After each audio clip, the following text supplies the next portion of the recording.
سورہ الشورى۔ ترجمہ: شروع اللہ کا نام لے کر جو بڑا مہربان نہایت رحم والا ہے۔ حامیم عین سین قاف۔ خدائے غالب و دانا اسی طرح تمہاری طرف مضامین اور براہین بھیجتا ہے جس طرح تم سے پہلے لوگوں کی طرف وہی بھیجتا رہا۔ جو کچھ آسمانوں میں اور جو کچھ زمین میں ہے سب اسی کا ہے، اور وہ عالی رتبہ اور گرامی قدر ہے۔ قریب ہے کہ آسمان اوپر سے پھٹ پڑیں اور فرشتے اپنے پروردگار کی تعریف کے ساتھ اس کی تسبیح کرتے رہتے ہیں، اور جو لوگ زمین میں ہیں ان کے لیے معافی مانگتے رہتے ہیں۔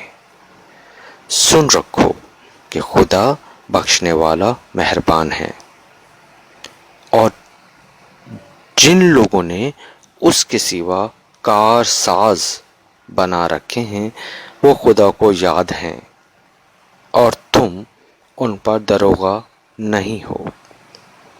اور اسی طرح تمہارے پاس قرآن عربی بھیجا ہے تاکہ تم بڑے گاؤں یعنی مکے کے رہنے والوں کو اور جو لوگ اس کے ارد گرد رہتے ہیں ان کو رستہ دکھاؤ، اور انہیں قیامت کا دن کا بھی جس میں کچھ شک نہیں ہے خوف دلاؤ۔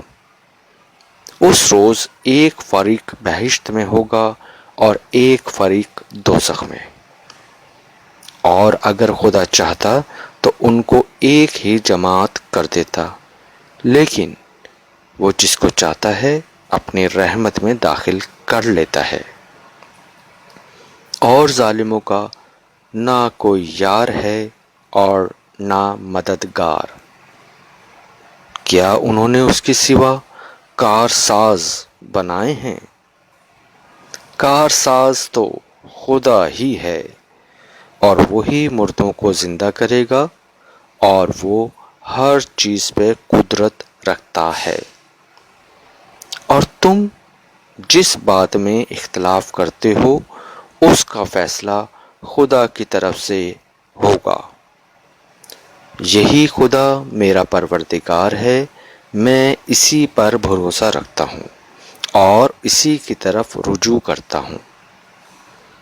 آسمانوں اور زمین کا پیدا کرنے والا وہی ہے۔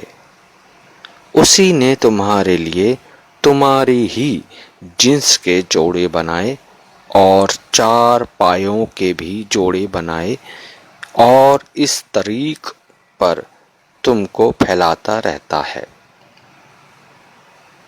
اس جیسی کوئی چیز نہیں، اور وہ دیکھتا سنتا ہے۔ آسمانوں اور زمین کی کنجیاں اسی کے ہاتھ میں ہیں۔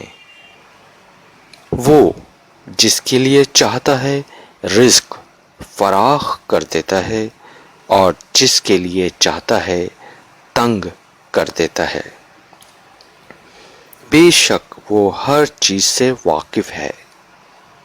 اسی نے تمہارے لیے دین کا وہی رستہ مقرر کیا جس کے اختیار کرنے کا نوح کو حکم دیا تھا، اور جس کی اے محمد صلی اللہ علیہ وآلہ وسلم ہم نے تمہاری طرف وحی بھیجی ہے، اور جس کا ابراہیم علیہ السلام اور موسیٰ علیہ السلام اور عیسیٰ علیہ السلام کو حکم دیا تھا، وہ یہ کہ دین کو قائم رکھنا اور اس میں پھوٹ نہ ڈالنا۔ جس چیز کی طرف تم مشرکوں کو بلاتے ہو وہ ان کو دشوار گزرتی ہے۔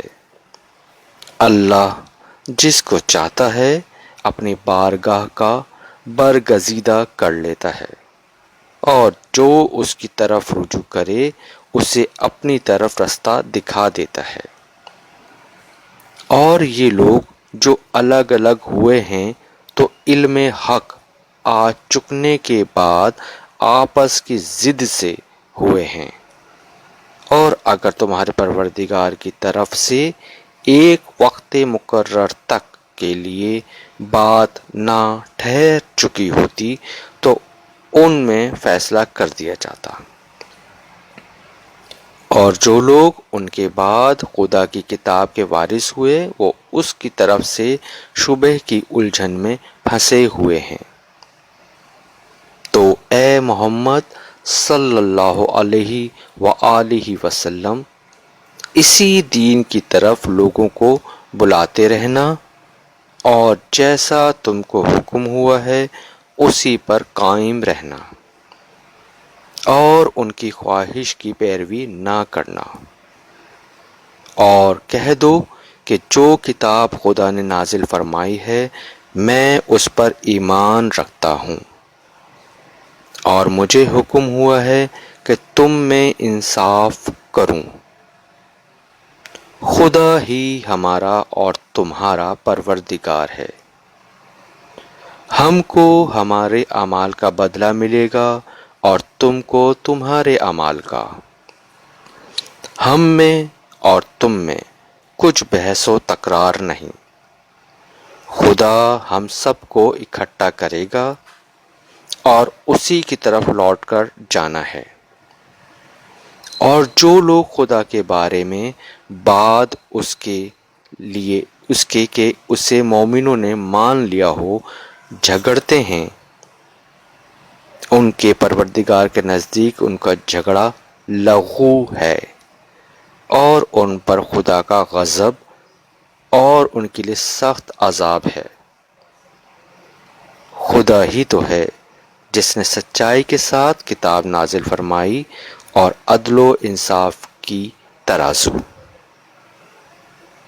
اور تم کو کیا معلوم، شاید قیامت قریب ہی آ پہنچی ہو۔ جو لوگ اس پر ایمان نہیں رکھتے وہ اس کے لیے جلدی کر رہے ہیں، اور جو مومن ہیں وہ اس سے ڈرتے ہیں اور جانتے ہیں کہ وہ برحق ہے۔ دیکھو، جو لوگ قیامت میں جھگڑتے ہیں وہ پرلے درجے کی گمراہی میں ہیں۔ خدا اپنے بندوں پر مہربان ہے، وہ جس کو چاہتا ہے رزق دیتا ہے، اور وہ زور والا اور زبردست ہے۔ جو شخص آخرت کی کھیتی کا خواستگار ہو اس کو ہم اس میں سے دیں گے، اور جو دنیا کی کھیتی کا خواستگار ہو اس کو ہم اس میں سے دے دیں گے، اور اس کا آخرت میں کچھ حصہ نہ ہوگا۔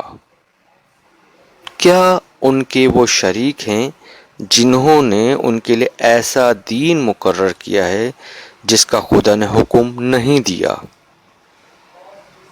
اور اگر فیصلے کے دن کا وعدہ نہ ہوتا تو ان میں فیصلہ کر دیا جاتا، اور جو ظالم ہیں ان کے لیے درد دینے والا عذاب ہے۔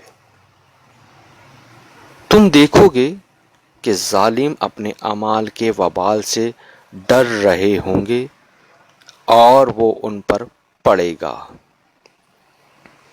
اور جو لوگ ایمان لائے اور نیک عمل کرتے رہے وہ بہشت کے باغوں میں ہوں گے۔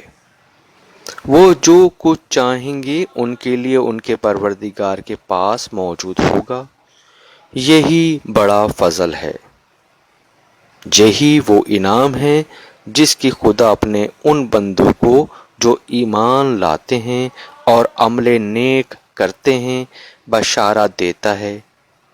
کہہ دو کہ میں اس کا تم سے صلہ نہیں مانگتا، مگر تم کو قرابت کی محبت تو چاہیے، اور جو کوئی نیکی کرے گا ہم اس کے لیے اس میں ثواب بڑھائیں گے، بے شک خدا بخشنے والا قدردان ہے۔ کیا یہ لوگ کہتے ہیں کہ پیغمبر نے خدا پر جھوٹ باندھ لیا ہے؟ اگر خدا چاہے تو اے محمد صلی اللہ علیہ وآلہ وسلم تمہارے دل پر مہر لگا دے